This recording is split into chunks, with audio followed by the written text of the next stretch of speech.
السلام علیکم ورحمۃ اللہ وبرکاتہ۔ امید ہے آپ تمام خیریت سے ہوں گے۔ آج ہم مضمون اردو جماعت الصغم کی درسی کتاب سے آغاز کریں گے۔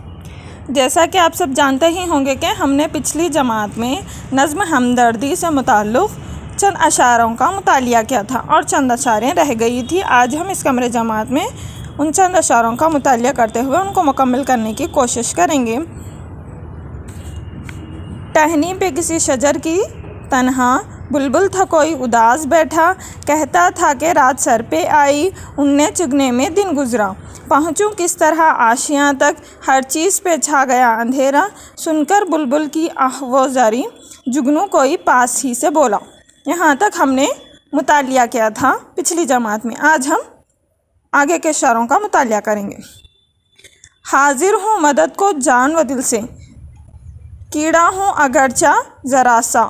یہاں پر بلبل کیا کہہ رہا ہے، یعنی کہ جگنو جو چھوٹا سا کیڑا ایک درخت پر بیٹھا ہوا تھا، وہ کس کی مدد کے لیے آیا؟ بلبل کی مدد کے لیے آیا اور کہنے لگا حاضر ہوں مدد کو جان و دل سے، دل و جان سے مدد کرنے کے لیے بلبل سے کہہ رہا ہے جگنو کے مدد کرنے کے لیے میں دل و جان سے حاضر ہوں، کیڑا ہوں اگرچہ ذرا سا، یعنی کہ میں جگنو کیا کہہ رہا ہے بلبل سے، چھوٹا سا رہتا، جگنو کیسا رہتا، چھوٹا کیڑا رہتا، جو لائٹ رہتی اس میں کیا رہتا، روشنی رہتی، میں اگر سے چھوٹا سا بھی کیڑا ہوں لیکن میں آپ کی مدد کے لیے آیا ہوں، جان و دل سے مدد کرنے کے لیے آیا ہوں۔ کس سے کہہ رہا ہے؟ بلبل سے کہہ رہا ہے۔ کون؟ جگنو۔ کیا غم ہے جو رات ہے اندھیری، میں راہ میں روشنی کروں گا۔ کیا غم ہے؟ بلبل سے کہہ رہا ہے جگنو کے کیا غم ہے، اگر اندھیری رات ہے تو آپ کو کیا غم ہے، میں راہوں میں روشنی کروں گا، میں راستے میں کیا ہے روشنی دوں گا۔ یہ کون کہہ رہے ہیں؟ جگنو۔ کس سے؟ بلبل سے کہہ رہا۔ اللہ نے دی ہے مجھ کو مشعل، یعنی روشنی، مشعل کے معنی کیا ہے؟ روشنی۔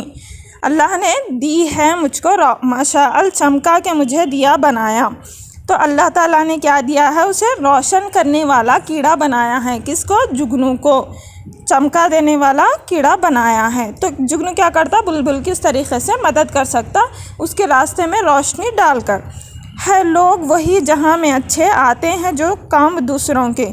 یہ مصرے میں کہا جا رہا ہے، یہ اشعار میں شاعر یعنی نظم لکھنے والے کیا کہہ رہے ہیں کہ ہے لوگ وہی جہاں میں اچھے، آتے ہیں جو کام دوسروں کے۔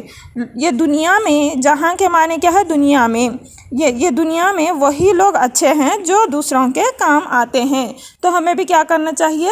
جب دوسرے مصیبت میں ہو تو ہمیں بھی دوسروں کی مدد کرنی چاہیے۔ جب مصیبت کے وقت جو کام آتا وہ کیا ہے؟ دوست کہلاتے۔ ٹھیک ہے، دوسروں کے کام آنا چاہیے۔ امید ہے کہ آپ سب کو ہمارے نظم ہمدردی سے متعلق سمجھ میں آیا ہوگا۔ آج آپ کا ہوم ورک، یہاں پر ہمدردی نظم سے متعلق چند اشعار دیے گئے ہیں، ان اشعاروں کو، خالی جگہوں کو اشعاروں سے مکمل کرنا ہے۔ ان اشعاروں کو مکمل کیجیے۔ ڈیش بلبل تھا کوئی اداس بیٹھا، جیسا کہ آپ سے دیکھ سکتے ہیں کہ پچھلے یہاں پر نظم میں دیا گیا ہے نا، ٹہنی پہ کسی شجر کی تنہا، بلبل تھا کوئی اداس بیٹھا، یہ لائن وہاں پر دی گئی ہے، تو یہ لائن آپ سب کو وہاں پر خالی جگہ میں لکھنا ہے۔ اور یہاں پر یہ بھی لکھیے، سن کر بلبل کی آہ و زری ڈیش، اس کے بعد یہ لکھیے، سن کر بلبل کی آہ و زری، اس کے بعد یہ لائن آتی، جگنو کوئی پاس ہی سے بولا، یہ لائن وہاں پر لکھیے، جگنو کوئی پاس ہی سے بولا، یہ لائن یہاں پر لکھیے، جگنو کوئی پاس ہی سے بولا، یہاں پر لکھیے۔ آپ سے توقع کی جاتی ہے کہ آپ سب اس کام کو مکمل طور پر انجام دیں گے۔ جزاک اللہ خیر۔